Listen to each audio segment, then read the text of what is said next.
Спортско радио 90,3 слушате нова емисија од серијалот гостување на доктор Небојша Настов, травматолог. Темата е повредите и спортистите.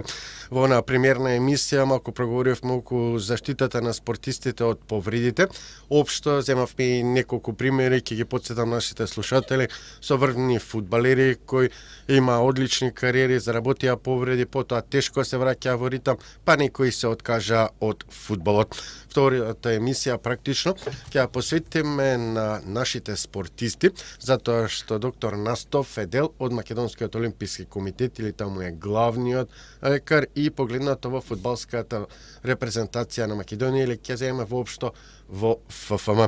Сега, господине Настов, прво ми интересира вашата улога и активностите што ги имате во рамките на Македонскиот олимписки комитет. Прво сакам малку да ве коригирам. Главниот доктор не. Јас сум председател на здравствената комисија на Македонски олимписки комитет. Таму сме се колеги кои што ја работиме оваа работа и тоа е променлива функција која што флуктуира, така да како главен не би се класифицирал, но во моментот председател на здравствената комисија. Добре, секогаш нели председателот е главен да, кога во тој правец. Како стои таа здравствена комисија или агендата, што треба да се сработи практично? Значи здравствената комисија генерално е комисија во состав на Македонскиот олимписки комитет, која што е составена воглавном од стручни лица од областа на медицината. Значи има најразлични специјалности се инкорпорирани во самата комисија и задачата на комисијата е да спроведува едукација, која што за жал во претходниот период со короната беше малце све стопирано, се одржаа неколку онлайн предавања, значи онлайн семинари, на кои што може да учествуваат сите заинтересирани, што подразбира дека може да учествуваат колеги доктори од било кои спортови, може да учествуваат исто така и физиотерапевти, и воглавном активностите се движат околу превенцијата на повредите, значи тоа е најважно, заради тоа што колку и да сме ние доктори, односно конкретно за себе зборам, колку и да сум јас хирург, подобро ако може нешто да се превенира отколку да треба понатаму да се третира. Така да значи се насочуваме на тој дел, значи на превенцијата на повредите, првата помош што може да ја пружат клубските доктори, клубските физиотерапевти или било што може да ја пружат, што треба да се направи да биде максимално позитивен исходот понатаму за самиот спортиста, понатаму во делот на нутрицијата, значи во делот на исхраната, во делот на додатоците на исхраната и нормално во делот на антидопингот, затоа што знаете стануваат секоја година протоколите на ВАДА, значи на Светската антидопинг асоциација, стануваат се по-ригорозни и по-ригорозни.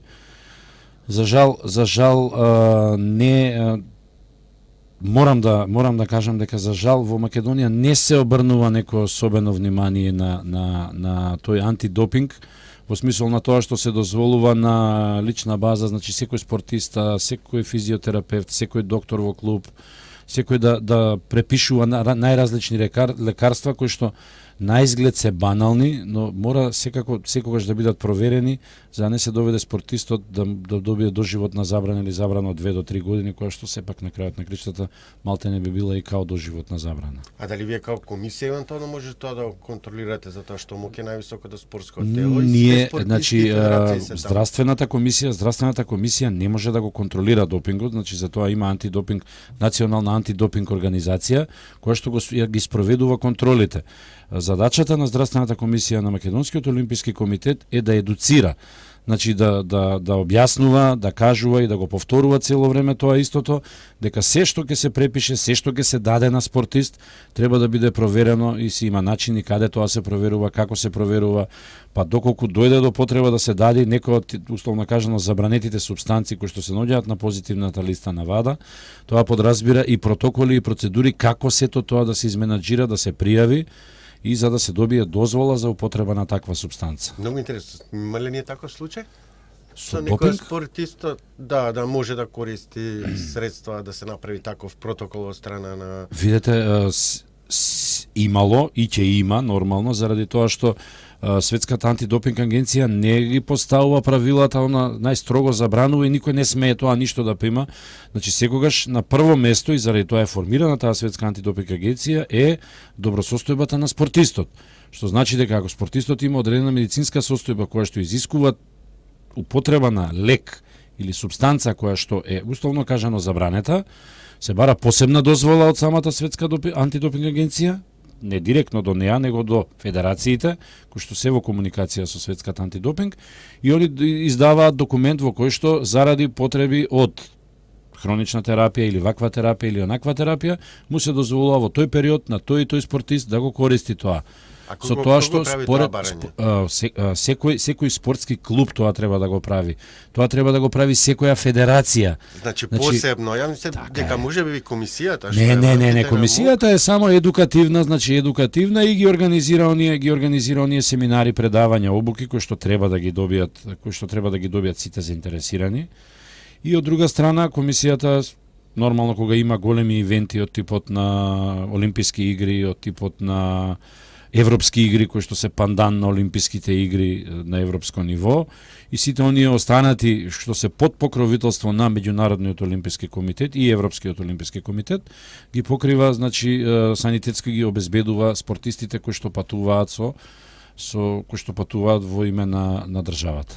Докторе Настов, има некој пример од нашите олимпици околу повреда, па сте процениле дека претходно со одредена анализа или подготовка можела да се избегне таква повреда?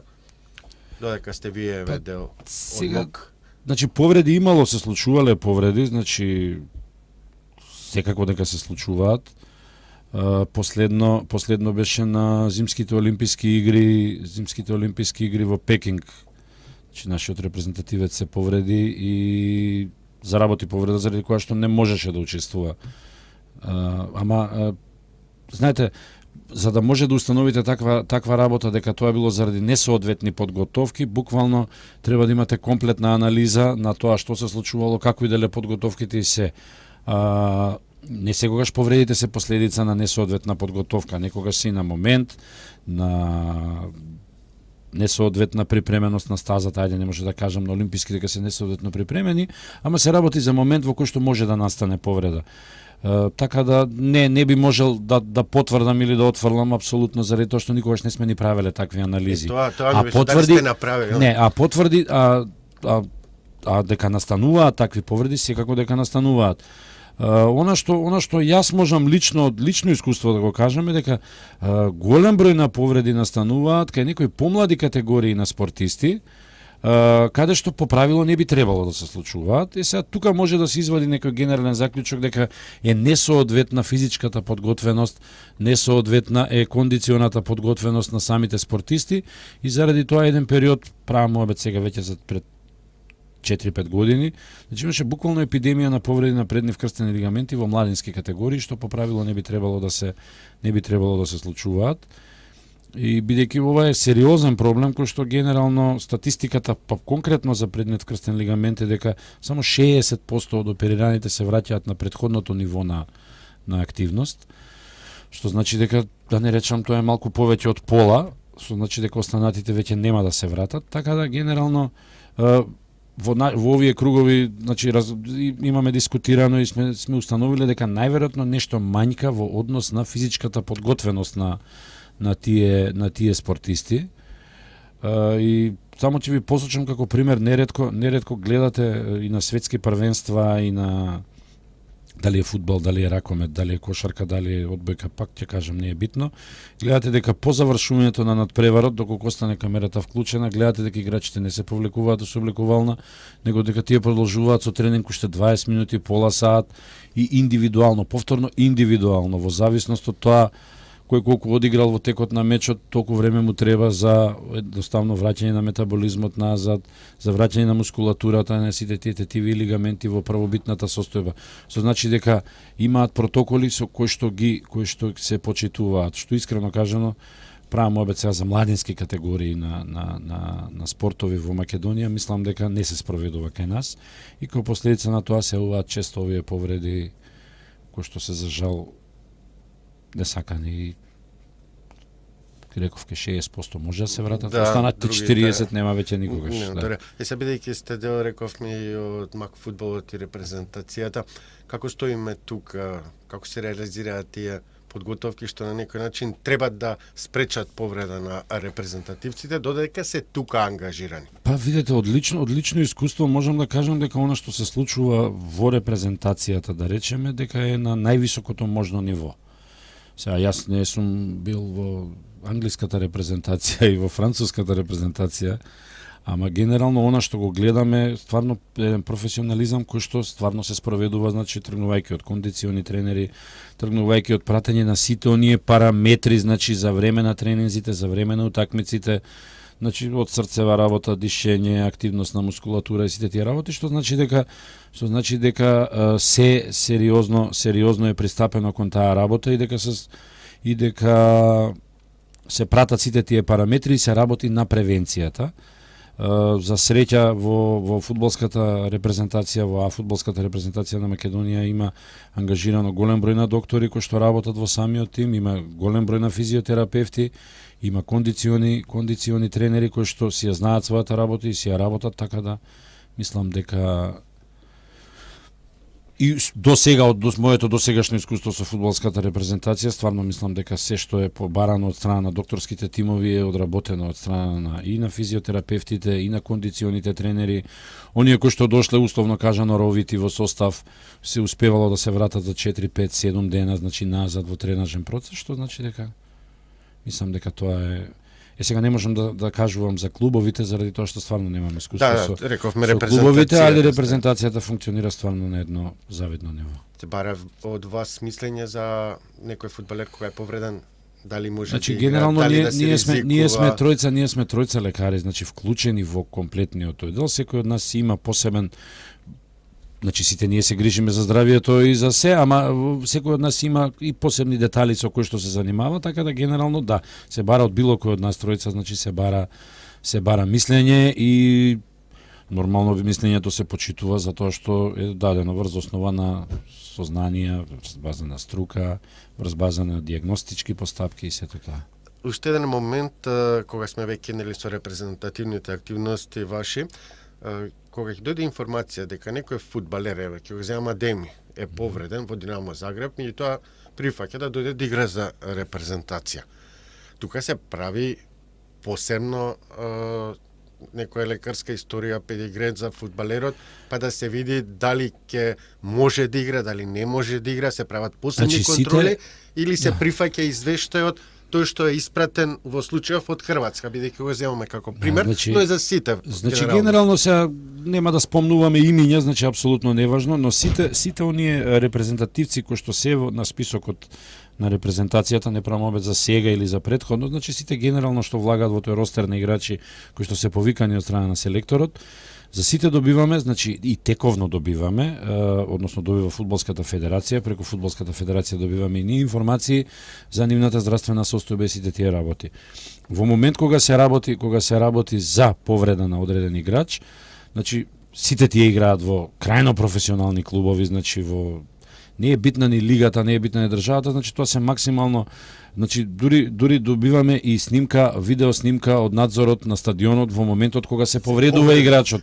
Сакам да кажам, добиваме комплетни информации, комплетна диагностика, апсолутно стои на располагање на докторскиот, на лекарскиот тим на репрезентацијата, може да го повика играчот доколку се сомнева во наодите кои што се доставени, значи сите тие работи постојат, но па ќе кажам, бидејќи се работи за крајно професионални фудбалски клубови кои што тоа го документираат со видеодокументација, со комплетни снимања кои што се направени, значи со комплетна историја на случувањата, како се одвивало, како оди рехабилитацијата, верувате ми дека малтене е дегутантно да повикате играч да го проверите, кога ќе добиете таква детална историја на сите повреди кои што ги имал. Нормално и обратно. Значи, ако се случи повреда за време на играњето со репрезентацијата, ние сме обврзани како лекарски тим да ги вратиме тие информации и да им приложиме што се случило, како се случило, какви диагностички постапки се превземени, што е превземено од терапија и тоа е тоа. Така да тоа функционира мислам сосема добро заради тоа што пак ќе кажам се работи за крајно професионални клубови кои што функционираат на завидно ниво, Да. да не речам на светско ниво. Да, поинтата беше да објасним малку на слушателите како е сето тоа, затоа што нели народот секогаш зборува. Сме имале такви примери, игра таму доаѓа, тука се повредува, па не ќе да игра. Не зборам за фудбал, зборам и во кошарката и ракомето. Генерално јас не сум запознал спортиста кој што не сака да игра за репрезентација, значи кој што не сака да застане и да игра за репрезентација пред знамето, пред народот. Значи тоа не сум видел таков играч. И не можам да ги разберам тие приказки, мислам нормално не сме имуни и ние ги читаме тие такви работи, ама генерално мислам дека посебно заради тоа што нашите репрезентативци играат у врвни клубови, тие врвни клубови не си дозволуваат импровизации. Значи се е тоа по протокол направено. Така, тука нека да завршуваме со втората емисија од серијалот гостување на доктор Небојша Настов, травматолог на програмата на Спортско радио 90